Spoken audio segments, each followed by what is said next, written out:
Shalom saudara-saudara yang saya kasihi dalam Tuhan Yesus. Negara kita saat ini ada dalam darurat COVID.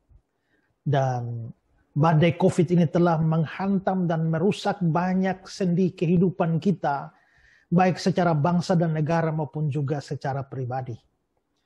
Ada banyak di antara kita yang dinyatakan positif COVID.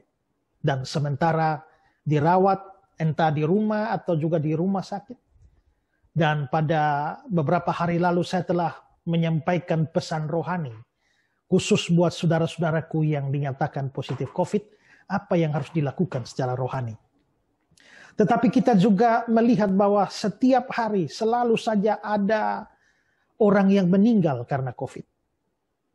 Dan kalau setiap hari ada orang yang meninggal karena COVID, itu berarti juga bahwa setiap hari ada saja orang yang kehilangan orang-orang terkasih karena direnggut oleh COVID ini. Ada yang kehilangan suami, kehilangan istri, kehilangan anak, kehilangan orang tua, kehilangan kakak adik, kehilangan kekasih, atau handai tolan lainnya. Dan itu menyisakan duka yang sangat dalam dan rasa kehilangan yang sangat besar di dalam hati kita. Dan mungkin itu adalah saudara. Mungkin saudara berada dalam keadaan duka cita dan kehilangan karena orang-orang terkasih di dalam hidup saudara direnggut paksa oleh COVID ini. Bahkan mungkin ada yang tidak sempat lagi melihat untuk terakhir kali. Dipisahkan sedemikian rupa saja oleh COVID. Bahkan ada juga yang mungkin tidak pernah bisa melihat atau menelpon sekalipun. Karena jarak dipisahkan oleh jarak dan hanya mendapatkan kabar bahwa mama telah pergi, bapak telah pergi, atau saudara-saudari, kakak, adik, atau anak telah pergi meninggalkan saudara. Dan itu jelas meninggalkan rasa sakit tersendiri, duka cita tersendiri yang sukar terobati. Dan karena itu jugalah pada kesempatan ini saya ingin berbagi kepada saudara sebagai seorang hamba Tuhan. Sebagai seorang pemberita firman Tuhan. Saya terpanggil untuk memberikan pesan-pesan rohani buat saudara. Di tengah-tengah duka cita karena kehilangan orang-orang terkasih akibat COVID ini. Pertama-tama tentunya saya juga ingin menyatakan rasa turut berduka bersama-sama dengan setiap saudara, terutama saudara-saudara seimanku yang mengalami duka cita. Dan saya juga ingin memberikan beberapa pesan rohani kepada saudara untuk dicermati, dipikirkan, dilakukan, dihayati. Sementara saudara berada dalam keadaan duka cita ini. Apa yang perlu kita pikirkan, kita pahami, dan kita lakukan. Saya akan memberikan beberapa hal. Yang pertama adalah jangan kecewa dan lupa bahwa Tuhan itu baik. Sekali lagi, jangan kecewa dan lupa bahwa Tuhan itu baik. Ingat bahwa Tuhan kita adalah Tuhan yang baik. Dia sangat baik bagi kita. Dan bahkan di dalam peristiwa kematian pun sebenarnya adalah kebaikan Tuhan yang dinyatakan kepada kita. Seandainya orang yang telah pergi itu, entah itu suami, istri, anak, orang tua, sahabat, dan mereka juga adalah orang percaya kepada Tuhan. Mereka adalah orang yang mengasihi Kristus. Maka sesungguhnya kematian mereka walaupun direnggut oleh COVID, tapi itu merupakan kebahagiaan juga bagi mereka. Seperti kata firman Tuhan dalam Filipi pasal 1 ayat 21, karena bagiku hidup adalah Kristus dan mati adalah keuntungan. Hidup adalah Kristus dan mati adalah keuntungan. Bagi orang percaya, kematian itu adalah keuntungan. Mengapa keuntungan? Karena orang itu akan berjumpa dengan Tuhan Yesus Kristus yang dipercayanya. Jadi bagi seorang beriman, sebenarnya kematian itu pun adalah kebahagiaan, keuntungan, dan karenanya itu menunjukkan bahwa Tuhan baik kepada kekasih kita yang telah meninggal dunia di dalam iman dan percayanya kepada Tuhan Yesus. Tetapi juga bagi saudara yang ditinggalkan, Tuhan juga menyatakan kebaikannya kepada saudara. Kita percaya bahwa Tuhan itu baik dan Tuhan tidak pernah merancangkan sesuatu pun yang buruk kepada orang-orang yang mengasihi Dia. Di dalam Yeremia 29 ayat 11, sebab aku ini mengetahui rancangan-rancangan apa yang ada padaku mengenai kamu.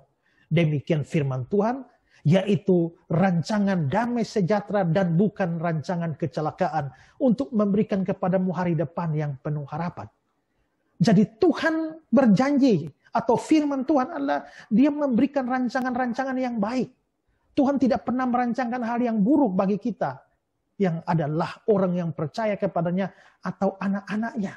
Dan karenanya dalam Roma pasal 8 pun dikatakan Allah turut bekerja dalam segala sesuatu untuk mendatangkan kebaikan bagi mereka yang mengasihi Dia. Allah bekerja dalam segala sesuatu. Itu berarti bahwa Allah bisa pakai apa saja. Dia bisa pakai hal yang baik atau hal yang buruk. Dia bisa pakai keuntungan atau kemalangan. Dia bisa pakai hal yang kelihatannya positif. Tapi dia juga bisa memakai hal yang kelihatannya negatif. Tapi tujuan semuanya itu adalah untuk mendatangkan kebaikan bagi kita. Nah, karena itulah maka di situ kita bisa melihat bahwa Tuhan itu ternyata baik. Dan karena Tuhan itu baik, maka kita juga harus melihat bahwa dalam peristiwa kehilangan yang saudara alami, dalam duka cita yang saudara alami, sebenarnya kebaikan Tuhan dinyatakan di situ. Percaya itu. Percayalah bahwa Tuhan itu baik. Sekalipun saudara berada dalam keadaan duka, jangan sekali-kali menyalahkan Tuhan atas apa yang telah terjadi.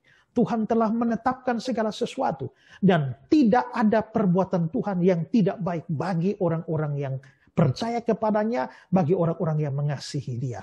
Kalau saudara adalah orang yang sungguh percaya kepada Tuhan, mengasihi Tuhan, yakinlah bahwa apa yang Tuhan buat itu baik bagi saudara.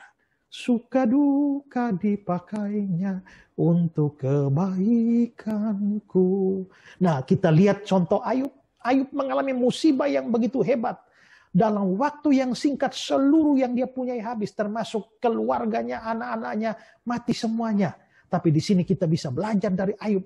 Ayub bukannya menyalahkan Tuhan. Bukannya mengeluh kepada Tuhan, tapi sebaliknya dia memuji Tuhan dan bahkan dia tidak menuduh Allah berbuat yang kurang patut. Di dalam Ayub 1 ayat 21, dengan telanjang aku keluar dari kandungan ibuku, dengan telanjang juga aku akan kembali ke dalamnya. Tuhan yang memberi, Tuhan yang mengambil, terpujilah nama Tuhan. Dalam kesemuanya itu Ayub tidak berbuat dosa dan tidak menuduh Allah berbuat yang kurang patut. Saudara ada dalam keadaan duka cita hari ini. Mungkin di dalam hati saudara ada kekecewaan kepada Tuhan. Pastilah saudara berdoa supaya Tuhan menyembuhkan, menyelamatkan orang yang terkasih. Mungkin suami, istri, saudara, anak, orang tua, supaya disembuhkan. Tapi ternyata Tuhan menentukan lain dan mengambil mereka. Tapi dalam kesemuanya itu, jangan saudara menuduh Allah berbuat yang kurang patut. Dan sebaliknya, katakan seperti Ayub, Tuhan yang memberi, Tuhan yang mengambil. Terpujilah nama Tuhan. Tuhan itu baik. Itu hal pertama yang harus kita lakukan. Yang kedua adalah jangan sedih dan lupa bahwa Tuhan itu penuh belas kasihan. Jangan sedih dan lupa bahwa Tuhan itu penuh belas kasihan. Tuhan itu adalah Tuhan yang penuh belas kasihan. Kalau saudara ingat ada cerita tentang seorang janda di Nain yang sangat bersedih karena kehilangan anaknya di dalam Lukas pasal 7. Dan sementara anak itu mau dikuburkan, mereka bertemu dengan Yesus. Dan ketika Yesus melihat janda itu yang begitu tenggelam di dalam kesedihannya, Yesus bilang pada dia, jangan menangis. Ayat itu tidak berarti bahwa menangis karena sebuah kematian itu salah. Tidak. Dari sudut bahasa asli Alkitab, ayat itu tidak berarti janganlah menangis. Tapi maksudnya janganlah terus menangis atau berhentilah menangis. Mengapa Yesus mendorong janda itu tidak terus menangis? Karena hatinya penuh belas kasihan kepada janda itu. Di dalam ayat yang sama dikatakan demikian. Dan ketika Tuhan melihat janda itu, tergeraklah hatinya oleh belas kasihan. Maka di sini dalam keadaan duka cita yang hebat sekalipun, ingatlah bahwa masih ada Tuhan yang penuh dengan belas kasihan. Kata belas kasihan ini menunjukkan satu rasa simpati yang besar. Yesus pernah berbelas kasihan kepada mereka yang terlantar dan sesat. Yesus pernah berbelas kasihan kepada mereka yang sakit, kepada mereka yang lapar, kepada mereka yang menderita. Dan dalam kisah tentang janda di Nain ini, dia berbelas kasihan kepada janda yang sedang berduka atau sedih karena kehilangan seorang anaknya. Semua ini menunjukkan bahwa Yesus itu adalah orang yang penuh dengan belas kasihan. Dia orang yang penuh dengan rasa simpati. Yesus itu sangat mengerti penderitaan dan air mata dari semua orang yang sedih. Dia mengerti bahasa tetesan air mata. Seorang penafsir namanya Matthew Henry, dia bilang begini, perhatikanlah, Kristus menaruh perhatian kepada orang-orang yang berkabung, terhadap mereka yang kesusahan, dan ia sering menyambut mereka dengan berkat yang melimpah. Kristus menaruh perhatian kepada orang-orang yang berkabung. Karena itu jikalau saat ini saudara sedang berkabung, sedang sedih karena semua itu, Yesus menaruh perhatian besar terhadap saudara. Ingat itu. Jangan sampai melupakan bahwa Tuhan itu penuh belas kasihan di tengah-tengah kedukaan saudara. Bahkan Kitab Suci pun berkata bahwa dalam beberapa momen Yesus pun turut merasakan penderitaan dan rasa kehilangan itu, dan ia pun menangis bersama-sama dengan mereka yang berduka cita. Di dalam Yohanes 11 ayat 33, ketika Yesus melihat Maria menangis dan juga orang-orang Yahudi datang bersama-sama dia, maka masgullah hatinya. Lalu ayat 35, maka menangislah Yesus. Ayat 36, kata orang-orang Yahudi, lihatlah betapa kasihnya kepadanya. Betapa kasihnya Yesus kepada Maria. Sehingga ketika Maria berada dalam duka cita karena kehilangan Lazarus yang mati itu, Yesus pun juga menangis bersamanya. Itu berarti bahwa Yesus sangat peduli dan sangat berbelas kasihan kepada orang-orang berduka. Ya, hidup kita di dunia ini tidak selamanya enak, bukan? Terkadang ada saatnya kita harus berhadapan dengan berbagai macam penderitaan dan kesedihan yang hebat, yang menyayat-nyayat batin kita, yang merobek-robek sukma kita. Tapi di balik semua itu, seharusnya kita belajar bersyukur karena kita punya Tuhan yang penuh belas kasihan dan rasa simpati. Henry kembali berkata, betapa menyenangkannya bagi kita. Tuhan Yesus itu sungguh-sungguh penuh rasa kasihan, rahmatnya berkelimpahan, amat menghibur ketika kita sedang berduka. Karena itu saudara-saudara, saat ini pun dalam keadaan yang duka cita, ingatlah bahwa Tuhan Yesus sangat bersimpati kepada saudara. Dia sangat mengerti perasaan duka saudara. Dia sangat mengerti perasaan kehilangan saudara. Dan dia siap ada untuk berbelas kasihan kepada saudara. Seorang pernah berkata, hidup bisa memberi kita 100 alasan untuk menangis. Tapi Tuhan akan memberikan kita 1000 alasan untuk tersenyum. Di balik duka cita saudara saat ini, jangan lupa bahwa Tuhan masih ada Tuhan yang penuh belas kasihan. Lalu hal yang ketiga yang perlu saudara pikirkan adalah jangan putus asa dan lupa bahwa masih ada Tuhan yang menyertai dan memelihara. Dalam kehilangan atau kedukaan yang saudara alami, saudara telah ditinggalkan oleh orang yang terkasih, bukan? Saudara telah ditinggalkan oleh suami dan sekarang sendirian. Saudara telah ditinggalkan oleh orang tua dan sekarang sendirian. Ditinggalkan oleh suami, istri, atau kakak adik. Dan saudara mungkin merasa sendiri. Tapi ingatlah bahwa hidup harus terus berjalan, bukan? Sekalipun ada dalam lembah kekelaman, tetapi harus tetap berjalan, bukan? Dan kekuatan untuk berjalan itu adalah keyakinan bahwa Tuhan ada bersama-sama. Yosua dipilih Tuhan untuk menggantikan Musa. Sekian lama Musa memimpin Israel, tapi Musa hamba Tuhan itu telah mati. Dan sekarang tinggal Yosua. Yosua yang harus memimpin Israel, dan Yosua merasa tidak mampu untuk melanjutkan pekerjaan itu atau berjalan terus. Tetapi Tuhan lalu memberikan janji dan jaminan kepada Yosua. Dikatakan begini, seperti aku menyertai Musa, demikianlah aku menyertai engkau. Aku tidak akan membiarkan engkau dan tidak akan meninggalkan engkau. Tuhan pernah menyertai Musa. Musa pernah menyertai Yosua. Tapi sekarang Musa tidak menyertai Yosua lagi karena sudah mati. Tetapi Tuhan yang pernah menyertai Musa juga akan tetap menyertai Yosua. Itu penghiburan. Tuhan pernah menyertai suamimu, istrimu, orang tuamu, anakmu, kakakmu, adikmu. Kakakmu, adikmu, suamimu, istrimu pernah menyertai engkau. Tapi sekarang mereka telah direnggut oleh COVID, tidak ada lagi. Maka mereka tidak bisa menyertaimu lagi. Suamimu tidak menyertaimu lagi. Istrimu tidak menyertaimu lagi. Anakmu, orang tuamu tidak menyertaimu lagi. Tapi Tuhan yang pernah menyertai suamimu, Dia menyertaimu. Tuhan yang pernah menyertai istrimu, Dia menyertaimu. Tuhan yang pernah menyertai orang tuamu, Dia menyertaimu. Tuhan yang pernah menyertai anakmu, Dia juga menyertai engkau. Semua akan pergi. Semua kita pun akan pergi. Mereka mendahului kita. Tapi satu hari saudara juga akan pergi. Saya pun akan pergi. Dan kita akan meninggalkan orang-orang yang kita kasihi. Tapi ingat bahwa Tuhan tidak pernah meninggalkan setiap orang yang ditinggalkan di dunia ini. Seorang pernah berkata, pahlawan-pahlawan meninggalkan kita. Tapi Allah tetap tinggal. Mengapa dikatakan pahlawan? Karena orang-orang hebat. Orang-orang hebat yang kita andalkan dalam hidup kita telah pergi. Tapi ingat, Allah tetap tinggal. Seorang lain pernah berkata, siapapun, apapun telah pergi, Allah tetap tinggal. Whatever has gone, God remains. Itu memastikan bahwa apapun yang terjadi dalam hidup saudara, sudah tidak akan ditinggalkan. Seperti janji firman-Nya dalam Ibrani 13 ayat yang kelima. Karena Allah telah berfirman, aku sekali-kali tidak akan membiarkan engkau. Dan aku sekali-kali tidak akan meninggalkan engkau. Karena itulah, maka ingatlah dalam duka cita yang saudara alami. Kehilangan orang-orang yang terkasih. Ingatlah, Tuhan itu baik. Pertama, kedua, Tuhan itu berbelas kasihan.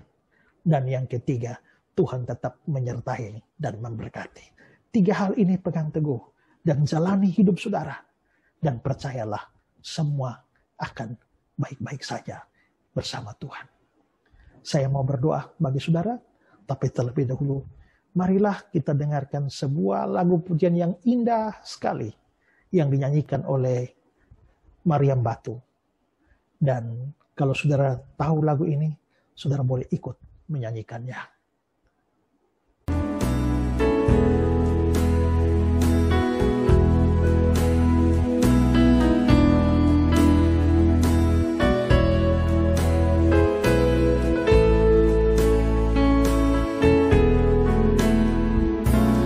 Jangan kamu takut,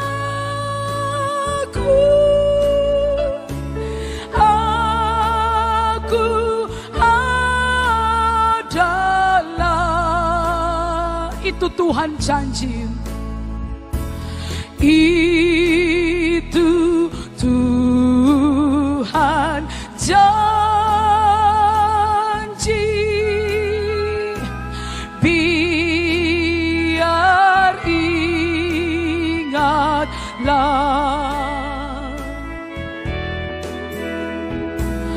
Itu pun beri hibur, amin. Kalau tak senang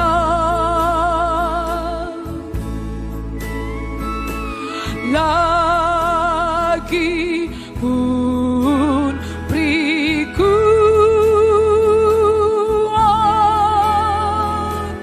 bila engkau masuk perang. Hai, tidak pernah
tidak pernah.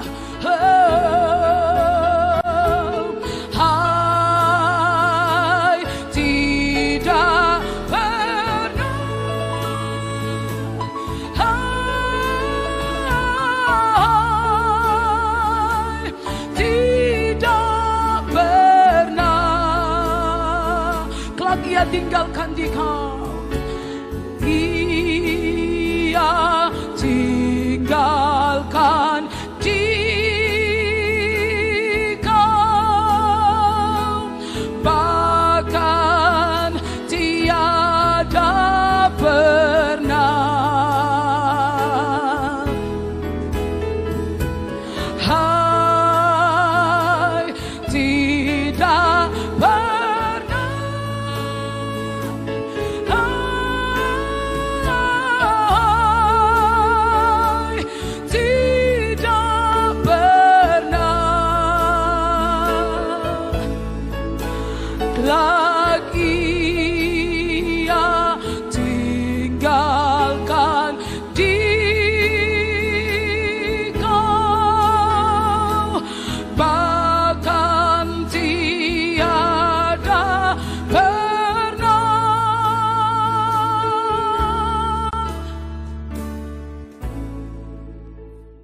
lagu yang sangat indah yang menguatkan kita.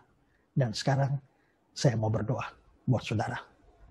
Tundukkan kepalamu, tutup matamu, dan marilah berdoa. Tuhan,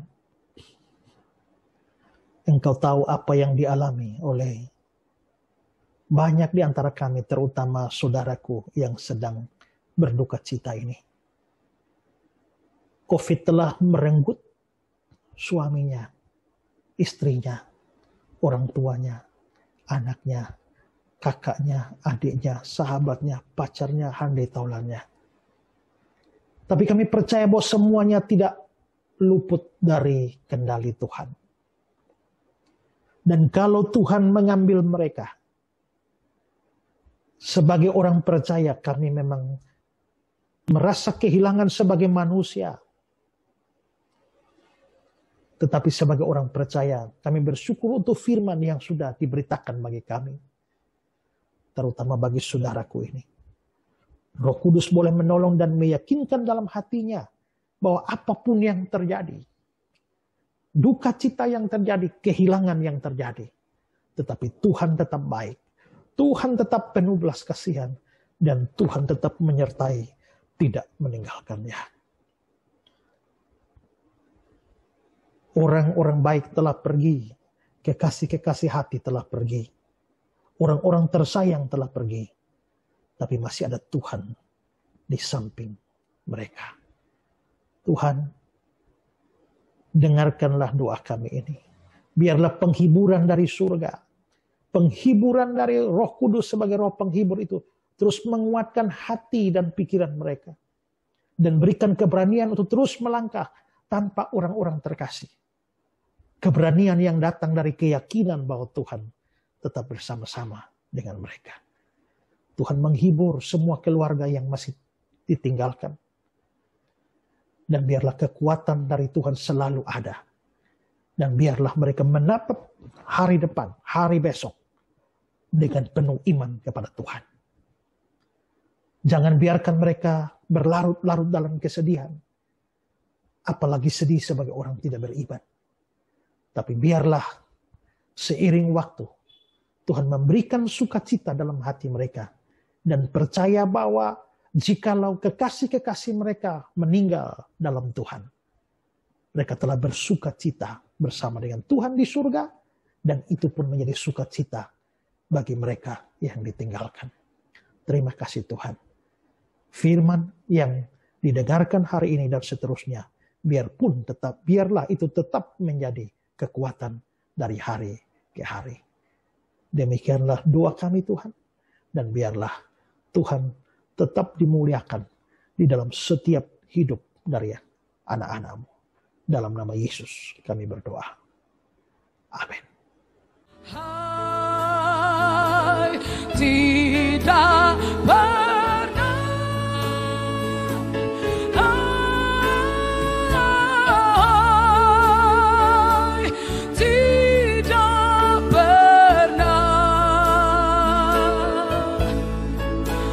lagi.